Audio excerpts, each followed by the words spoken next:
All right, so I just wanted to make a quick video. I set out some more cameras last night, and I wanted to share some of that footage I picked up.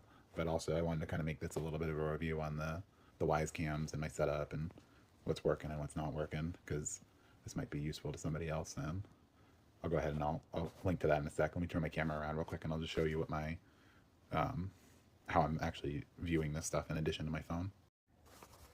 Okay, so you can see I'm looking at my TV.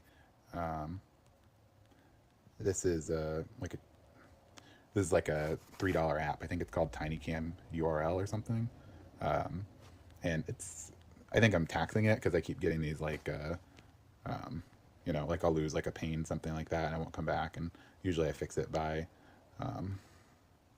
I fix it by just like clicking onto like one camera and then backing out, and then it forces like a refresh, like if too many of them go out. But I mean, it does the job. So this is actually pretty nice, like, because I can sit here and kind of just watch what's going on. It's kind of entertaining, and this is not just my property. This is like up in Vermont too, so it works pretty well for that. So yeah, let me go ahead and I'll cut to the footage now, and I'll narrate a little bit here. Okay, yeah. So here's the first clip. Um, so obviously you can see I got a coyote going through the backyard, but the thing I'll note is that this didn't actually get triggered. And then here comes our other one.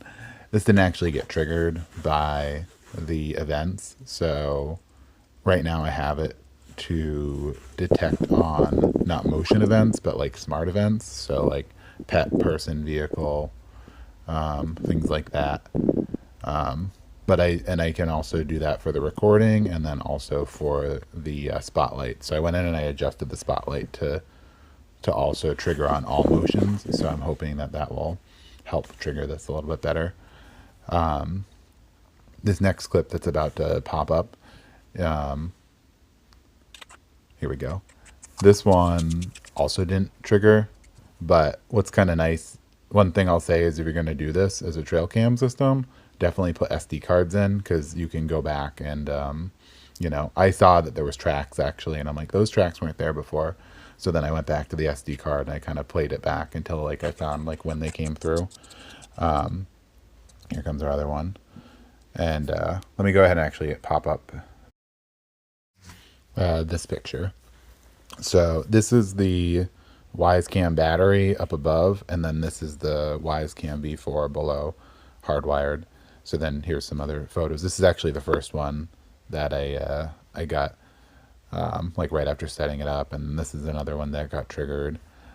So that last one got triggered, and this one got triggered, and then there's actually there's 3 coyotes here. This next one did not get triggered. I used the SD card for this. This is in the camera that I call the Southwoods coming up. So about the battery and the Wyze Cam V4. So the V4 has not been perfect. Like, it didn't get those first video. It didn't get the first video I showed you, and it didn't get this Southwoods one. So it's not perfect, but it did pick up more. And the reason I put that one in that picture I showed with the battery and the Wyze Cam V4 next to each other was to kind of just demonstrate that it wasn't picking up, like, and I barely get alerts on that. I barely get alerts on that battery camera. So, and this kind of just shows like me now, like there's a lot of activity back there. Usually I kind of suspect it when it's snowing out because I can see the tracks, but this kind of helps, makes it obvious for me. Hold on. All right, I ran out of footage. So the battery one, I don't recommend it. It doesn't trigger. I mean, like I said, the V4 hardwired didn't trigger everything, but I'm also still adjusting that with the spotlight. But like out of what was recorded last night, like in the backwoods camera, I think it got like 2 out of 3. So I think that first video I showed you, or the second video I showed you, it didn't get, but I was able to go back and find the tracks. So first recommendation would be is not use the Battery Cam Pro if you're trying to do this as a trail cam setup. I know it's not necessarily affordable, because if you have to like do your own battery setup like I've been showing in my other videos, but if you're really doing trail cams anyway, you need to be like within distance of Wi-Fi. or sorry, if you're doing something like this anyway, you need Wi-Fi, and if you're doing Wi-Fi, then you need another power source. So granted, I know this is kind of unique and not something that everybody would be doing, um, but nonetheless, I'm not really a fan of the battery operated ones. I think I'll probably get rid of them somehow. I'll try to sell them or something. But the hardwired ones, like I said, they're not perfect, but they're at least getting something. Um, I think so number one, I wouldn't recommend the battery, and then number two is I would get an SD card, especially if you're tracking in the winter. You're going to see the tracks. So like you go and you see tracks, like you look at the cameras right now, you're like, oh, there's tracks there.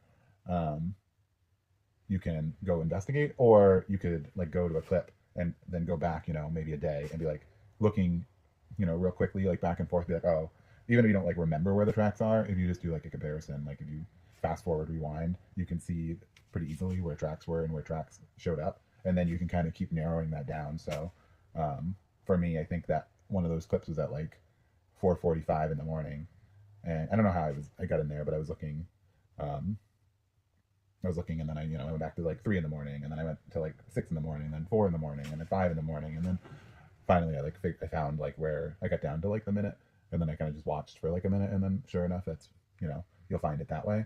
And then number three is I think making adjustments. You know, they try to avoid false positives by giving you the options of being like pet detected, um, person detected, vehicle detected, stuff like that. Um, but anything, I think when you try to filter too much, you're going to miss some stuff. So I could switch it back to motion events only for recording, but I might end up getting more garbage, that I don't want to pick up. Like a lot of like, the trees moving, or it's pretty windy here in Rockport. So actually like if it like wiggles the tree that the camera's on, or like one of them stuck to my trailer. So a good gust of wind will like shake the tree or the building and that the camera's attached to, and that will trigger an event. So that AI detection, where it like says it's a person or a pet or a vehicle, helps avoid some of those false positives. But I think I'm more willing to go to motion. At least right now, I'm going to go to motion only on the spotlight. So I think in that like one where they walked under it and they didn't catch it, hopefully the spotlight would trigger, and then hopefully then the actual event would trigger for the recording. Um, and then I had a fourth point. Okay, it took me a minute there. I was trying to remember. And I thought of another point. My fourth point isn't really a point, but it's more of a complaint, or like a request, I guess, for Wyze, is that there's no way to fast forward or speed up the recordings of the SD card. So if you get the SD card, you can put it in. You can set it to record events only, which I pay for the subscription, so it gets recorded to the cloud for like 2 weeks. Events do, so I just go there. But if you didn't want that, you could put the SD card in for the events, but you're still ending up with the false positives and not necessarily catching everything. So and you don't get without the subscription, you don't get the AI filtering, and that definitely does help. So that's why I said I don't think I'm going to turn that off per se. I might turn on motion only for the spotlights, but then you can set it for continuous recording. But with the continuous recording, you can't speed it up. Like when I'm trying to like filter through, and this will be my last point in a minute here. It will make why this is kind of important. If I know that there's tracks at 4, and then there's not tracks at 5, and you can kind of get there, but it's a little tough to like kind of dial in exactly to the time. I'd like to set it to when I think it's like 4:45, but I want to go to like 4:44, and I just don't want to watch minutes of recordings where the audio or the fidelity is not perfect. I want to set it to like 4x or something like that, so I can get through it in 15 seconds versus waiting a minute. And then I guess my last point would be, and this is where it's kind of important, is I think, and again, finance, your finances will dictate this, but having more cameras, because one camera, if it misses it, you're not going to get it. But if you have 3 cameras and 2 of them miss it, and one of them gets it, you'd be like, oh, okay, cool. And then with the SD cards, you can then piece it back together. So when you're doing that piecing back together, that's where like the speed would be important, because it's like, all right, I know that I got a trigger on the backwoods cam at 4:46, 30. How long did it take them, to travel from the southwoods cam to the backwoods cam? So then you go over to the southwoods cam, even though there was an event, you go to 4:45, and then you just kind of watch, or you you try to scroll around, and they don't always take the path you think they do, because one of those ones, 2 of them came out through the backwoods. and I went to my like backyard, like off my trailer cam, and I see, you know, one standing there for like a good amount of time. He didn't just like come through. I thought he would have come through off the south woods through my backyard into the backwoods, but they actually came up from my neighbor's house down. And he came, you know, one of them came through the backwoods where we see, you know, it connecting into that camera, but the other one goes off into the southwoods. So I don't even know where that other, you know, there was two in one of those frames, but I don't know where they came from. So you'll end up watching, you know, a good amount of footage trying to figure out, you know, what they're doing. So I think having, you know, a decent amount of overlap, and also I haven't done this yet. I got to get up on a ladder. I think having some like strategically strategic placing, so having overlap in your cameras, but also strategic placing of them.